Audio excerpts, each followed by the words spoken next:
First, open Ideogram AI and sign in to your account. To create stickers, start by deciding what type of sticker you want to design. You could create a cute character sticker, an emoji-style design, a gaming sticker, a business sticker, or a custom illustration for social media.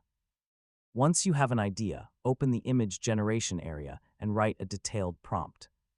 Start by describing the main subject, then add details about the expression, pose, colors, outlines, and overall visual style. For example, you could describe a cute cartoon cat giving a thumbs up, with a happy expression, bold, clean outlines, bright colors, playful illustration style, and an isolated sticker composition. If you want text on the sticker, include the exact wording in your prompt and describe the typography style you want. Next, choose the available model, style, and aspect ratio settings that fit your project. If your sticker needs to be placed over different backgrounds, look for a workflow that supports an isolated subject or transparent background when available. Now generate several variations. When the results appear, compare them carefully. Look at the character's expression, outlines, proportions, colors, and overall appearance.